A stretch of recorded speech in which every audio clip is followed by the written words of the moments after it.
So we're in chapter 26, section 2, under Eisenhower's presidency.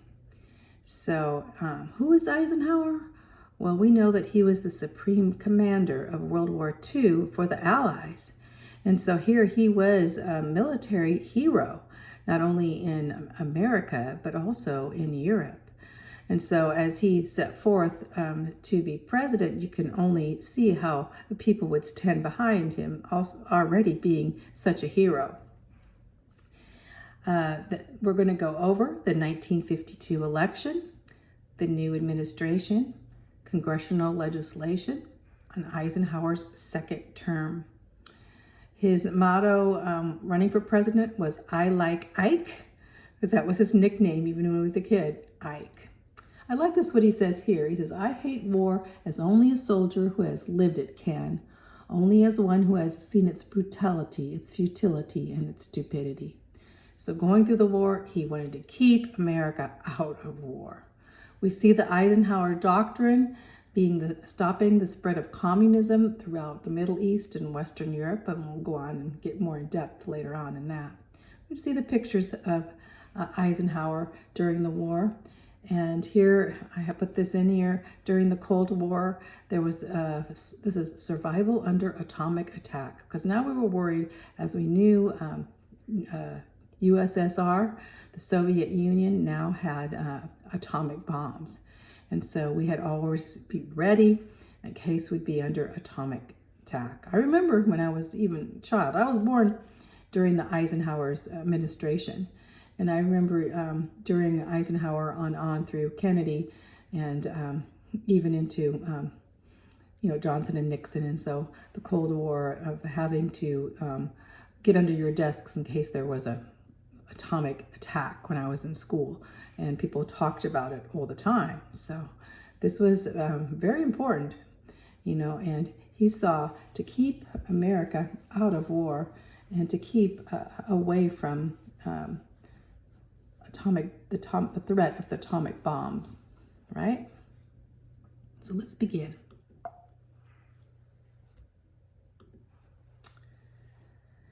The 1952 election.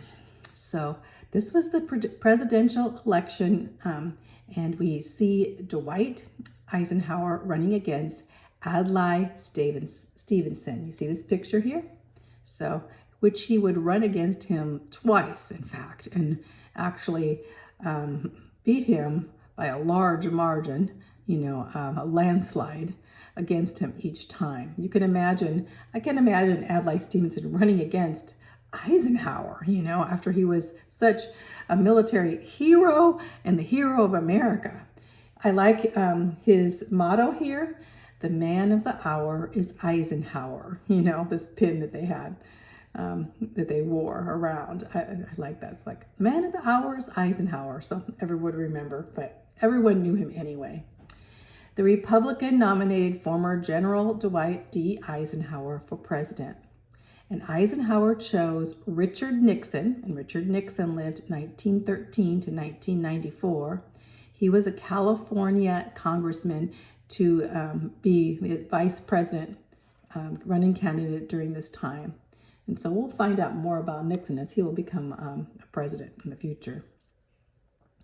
The campaign issues were mostly to do with the deadlock in Korea. They were going through the Korean War at the end of the Truman administration, and the communists had infiltrated and gone under subversion in the Truman administration. We already found that from the last, that now we had the Cold War beginning, and we have the communists infiltrating the government at that time. We already talked a lot on that. So Eisenhower promised that his first job that he would do would to be concentrate on ending the war in Korea. We'll talk more about the Korean War. We haven't gone into that in detail, but Eisenhower definitely said the first thing he was going to do, he pledged a personal trip to Korea to make this happen. This promise was made, this promise to end the war was made, you can imagine, by the World War II Supreme Allied Commander. That's who Eisenhower was. So this seemed very irresistible to voters, thinking Eisenhower, he indeed will end the war in Korea. So, of course, he got 55% of the population's vote, 24 million people voted for Ike, and Eisenhower won overwhelmingly. And the Republicans also won. When I say control, they won in the Congress, but not really control of Congress at this time. But they did win. It was a Democratic Congress, but the Republicans won. Many senators and congressmen had won in Congress at this time too. The pictures here of him winning. A new administration. So on January 20th, 1953, Eisenhower took office as the 34th president. And of course, he reorganized the whole cabinet, his cabinet here, like an army staff. That's what he'd done in the past. And so each person was responsible for a specific area of government and affairs. That was his staff. He appointed Sherman Adams as assistant to the president and also assistant to the White House. The chief of staff of the White House was Sherman Adams. He also appointed John Foster Dulles. Well, I shouldn't say appointed. John Foster Dulles, 1888 to 1959, became his Secretary of State. Here's Dulles here. Here's a picture of Dulles. I thought this was Sherman, but it's Dulles. You can see here talking to Eisenhower. Eisenhower then transformed the Federal Security Agency into now the Department of Health, Education, and Welfare.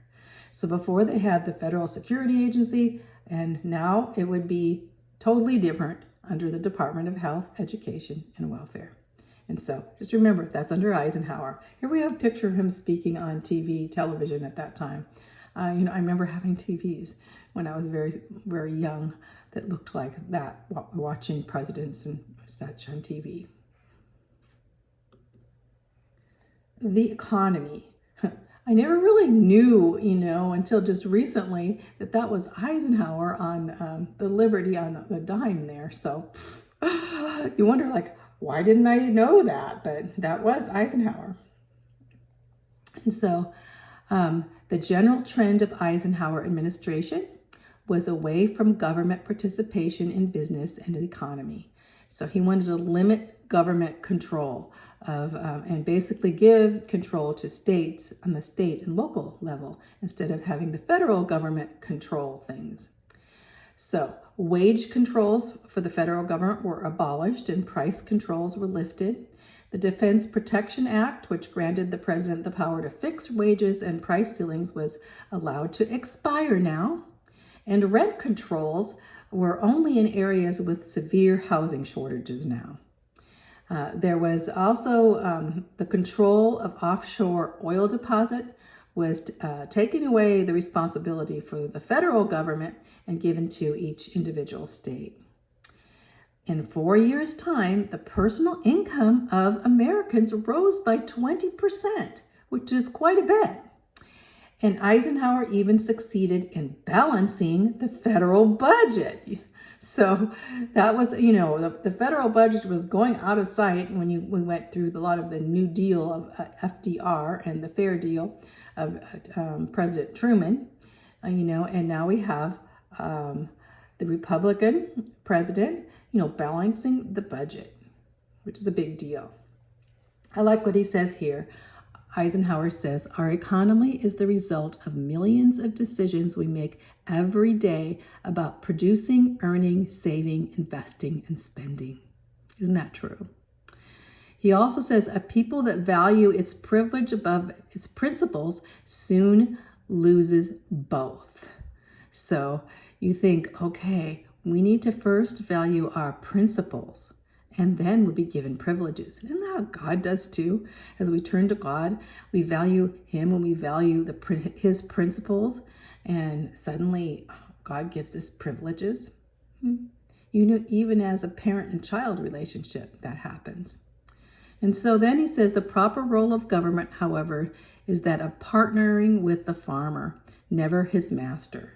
So he's just saying, we want to help the farmer, we want to partner with the farmers in the agriculture, but we don't want to be their master. So he was limiting in these ways the government control that had been set before. Labor unions and such, managing labor. So during this time, here we have Eisenhower here with the head of the AFL-CIO, the president and vice president, but it was the AFL organization and the CIO. At this time, they came together in one huge organization. Upon the deaths of the presidents of the AFL, American Federation of Labor, and the CIO, Congress of Industrial Organization, in November of 1952, new leadership merged the two largest American organizations of labor into one. In 1955, the new unified labor was now called the AFL-CIO. Sound familiar? Americans Union Movement. Now the president would be George Meany. He lived 1894 to 1980, and he was of the AFL, and he became the first president. You can picture there. And Walter Reuther of the CIO would become vice president here. Picture of him there. And there you have Eisenhower with the AFL-CIO. And here again, you have the two together, the president and the vice president.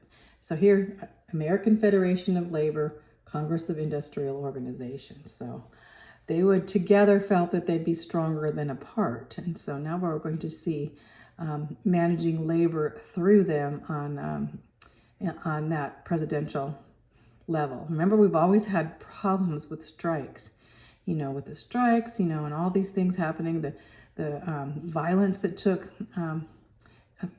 that happened in the past, and, just going on and on through all the way back to Teddy Roosevelt. So now we see how we have the AFL-CIO, and of course Eisenhower is going to have to be dealing with labor unions again. The congressional legislation now. What happened during the Eisenhower first administration?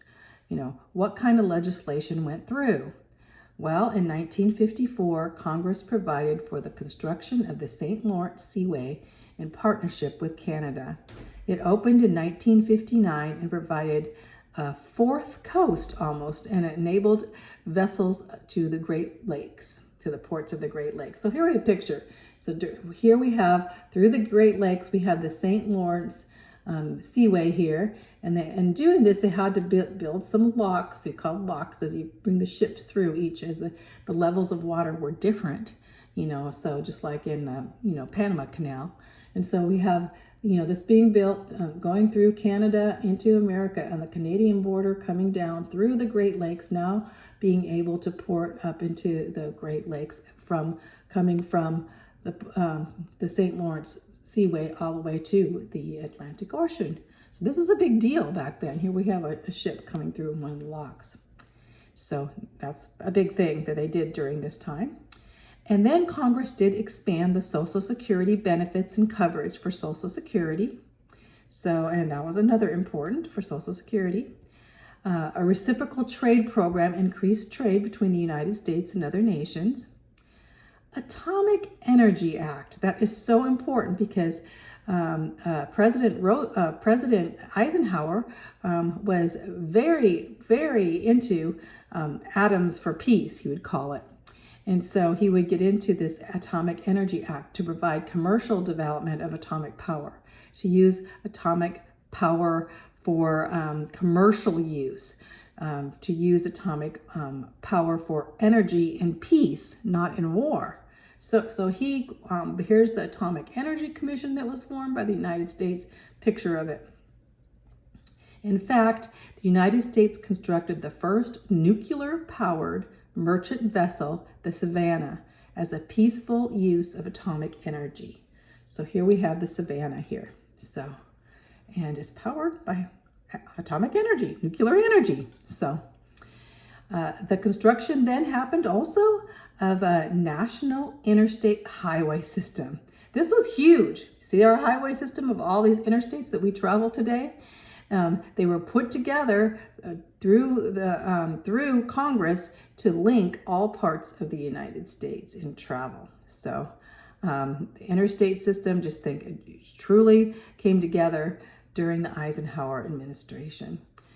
So also the construction of 70,000 low-rent public housing units for the poor. So here we have the Congress going on. We have the St. Lawrence Seaway. We have Atomic Energy Act of this is of 1962, so it was later on. But we have the Atomic Energy Commission happening now. And now we have the interstate system. We also have 70,000 low-rent public housing units for the poor, and on to Social Security being increased. Eisenhower's second term was in 1956 to 1960. So again, he ran for president. He was incumbent president, running again against Adlai Stevenson. Poor guy. Of course, Eisenhower wins by a landslide. Ike by landslide. And you have here all these states, the red states here taking over. And of course, Eisenhower winning as president, being that hero that he was. Eisenhower and Nixon won an overwhelming victory against the Democratic ticket of Adlai Stevenson and Estes Kefauver. But the Democrats did retain control of the Congress. The president's budget of $71.8 billion received reluctant approval, though. But the president actually again presented Atoms for Peace, a program that enabled the United States to join the International Atomic Energy. So now Eisenhower's going on an international level to present his Atoms for Peace. And here we have Atoms for Peace, and this is in 1953. It started, and now it went on to his next second term. So Eisenhower's legacy on civil rights. So we're going to talk about his civil rights, which was important starting this time. As civil rights is going to go through from on to Eisenhower to Kennedy, on to the rest, all the way up till today, actually. So Congress passed civil rights legislation giving the federal government authority to obtain court orders against interference of the 15th Amendment voting rights. So when voting rights were being taken away because of race or anything, they would have court orders that these people would be allowed to vote. Because a lot of times in voting, this was the problem. So for even today. But in 1960, the Civil Rights Law protected the voting rights of Black Americans and other minorities at this time. And Eisenhower did stand up for civil rights. Some say he just didn't stand up enough. And some say he stood up too much. It depends on what. But it was a beginning. Let's just say it was a beginning under Eisenhower. Here we have Eisenhower's legacy on civil rights, desegregation of the District of Columbia, desegregation of the military, and then we'll talk about Brown versus the Board of Education, and on to he even sent troops in Little Rock to make sure that the schools were desegregated. So he signed the first major civil rights legislation. So it was a beginning under Eisenhower. 1958. That was the year I was born, but 1958 elections. So there was a landslide Democratic victory. So, Eisenhower was president, and now it was the elections. The presidential election wouldn't happen until 1960, but there was a Democratic victory. So Eisenhower had a very difficult presidency, winning congressional support for many of his programs. And he was the first president to face 3 Congresses controlled by the opposite party. I'd say he did an awesome job, though. So, and here we have again, I like this what he says, open your ears, Democrats. If a political party does not have its foundation in the determination to advance a cause that is right and that is moral, then it is not a political party. It is merely a conspiracy to seize power. He's saying, make sure you have everything founded on what is right and what is moral. Eisenhower prayed a lot, and before he'd get up to speak, he'd pray. When he took office, the first thing he did was pray. When he left office, the last thing he did was pray. So he was a prayer warrior. So here we have, vote. It is your privilege, but also your duty. It goes on here for vote, vote, vote in the primaries. So another amazing thing that happened during this time is that we have two new states, Alaska and Hawaii, that became states in 1959. Alaska was purchased as a U.S. territory clear back in 1867, but it wasn't admitted into the Union until after World War II on January 3rd, 1959. Alaska became the 49th state. This was the first new state in 47 years. Quite a big margin. And now we have Alaska. January 3rd, 1959. So after the Spanish-American War in 1898, the Hawaiian Islands were annexed to the United States by a joint resolution of Congress. So basically in 1898, they too were a territory. In 1900, Hawaii was granted territorial status and U.S. citizenship for the people. So Hawaii already had territory status and also citizenship. But now on August 21st, 1959, Hawaii became the 50th state. Wow. So Hawaii then elected the first Japanese American to Congress. The first Japanese American's name was Daniel Inouye. I think that's how you pronounce it. He served both in the House of Representatives and in the Senate, and later became the Senate President pro temp. So here we have, all in here. Here's pictures of, this is how beautiful. Now, two beautiful states admitted to our union in 1959. Alaska, you can see this beautiful picture, and there's many more I could pick from to put on here. And then Hawaii, two beautiful states in two different climate areas. So, and Eisenhower, here's he signing them to each one to be a state of the United States of America. The plague of inflation. So we have inflation, prices go up, then people buy less because prices are high, and then business slumps, and so then people lose jobs, and then we have this whole economic cycle that we go through. And so it says, with the dollar here, it says, without a sound dollar, every American family would face a renewal of inflation, an ever-increasing cost of living, and the withering away of savings and life insurance policies. Dwight D. Eisenhower. As our cost of things go up, inflation goes up, those that have set incomes and those that have saved, their savings is not worth as much, and their money they'll get for Social Security and retirement is not worth as much. So price trends and living costs spiraled up during this time. Organized labor demanded increased wages and benefits there to meet the higher cost of living, and even staging strikes during this time.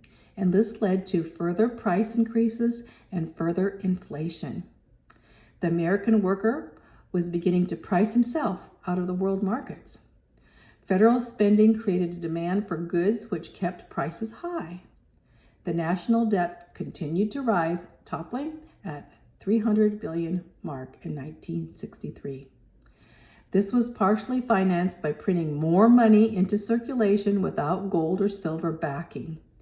This reduced the purchasing power of the dollar, and it was difficult now, people that had fixed incomes, like I said before, because their dollar didn't buy as much.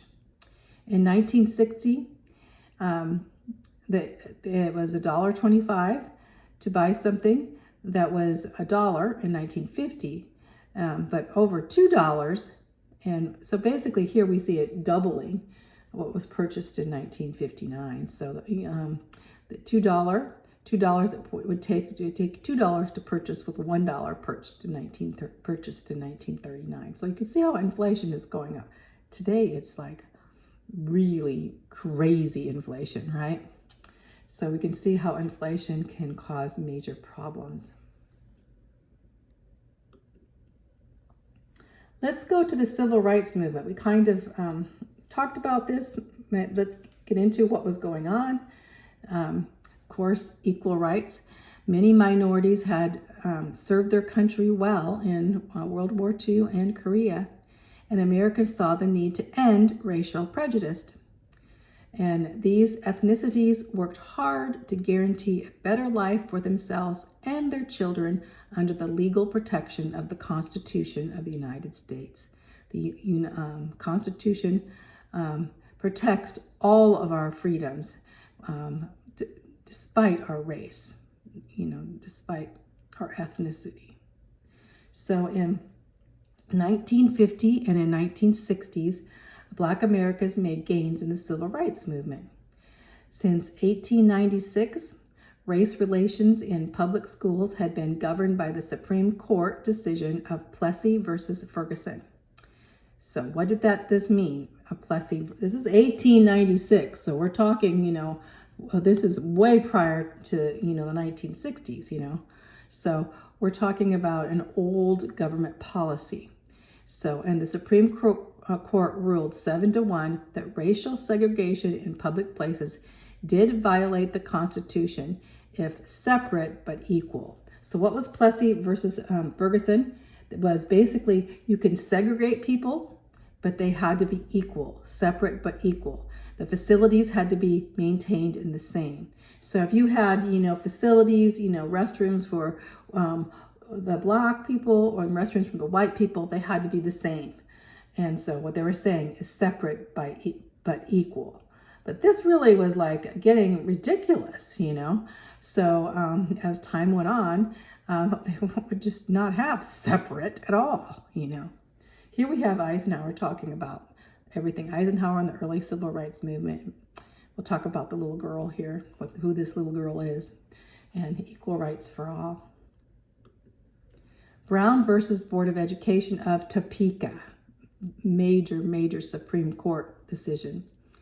On May 1954, a new Supreme Court headed by Chief Justice Earl Warren, he lived 1891 to 1974, he partially struck down the former decision of Plessy versus Ferguson, equal but separate, by a ruling in Brown versus Board of Education of Topeka.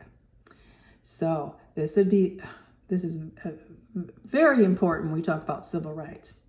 This declared racial segregation in public schools unconstitutional. That means that, if you were a minority, you should be allowed into any public school, not segregating because of race to go to school. The decision followed with several Supreme Court decisions intended to ensure civil rights to Black Americans in voting in the primary elections, the sale of real estate, the segregation in public careers in interstate commerce, and the segregation in state university graduate students. So this wasn't not in the schools, but this was a foundation for the school, because especially in the South, certain black people were not allowed to go to school in certain areas, in certain schools.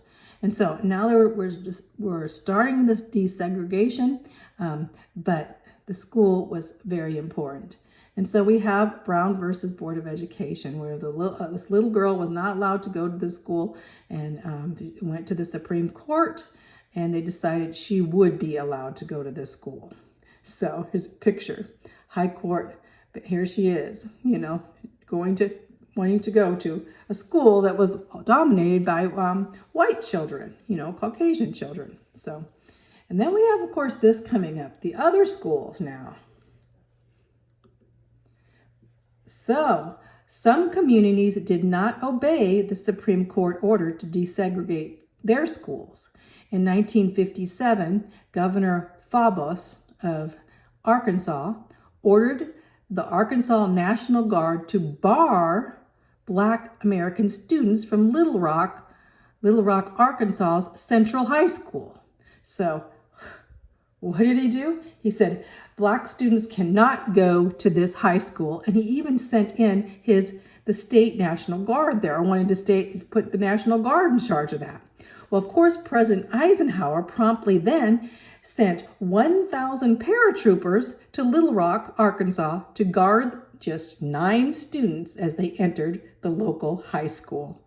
9 Black students were entering the high school. And this was like huge in Arkansas. Now, a lot of of course, in California and of course in most of the United States, it was already desegregated, but we're talking about the South, and so we're talking about Arkansas. So you can see all these people meeting, thinking, and the brave 9 Black students coming through and guarded by Eisenhower's troops so that they could go to school. So would you like to be one of them? That would be, of course, you go down in history, but it was kind of like, it's pretty dangerous, wouldn't you think? So you have these 9 Black students, here they are, deciding to go to school, to the high school, Central High School there, that had never before had Black students go to it. So these are some major things that happened that we need to know about, and how it's so important. Desegregation is so important, and you can see how civil rights were coming to be at this time during Eisenhower. So I'm going to talk more about Dwight D. Eisenhower, but let's do that in the next video, and just about his life. And there's one thing, when he gave his farewell speech, he said something that was very important, a warning that he gave us.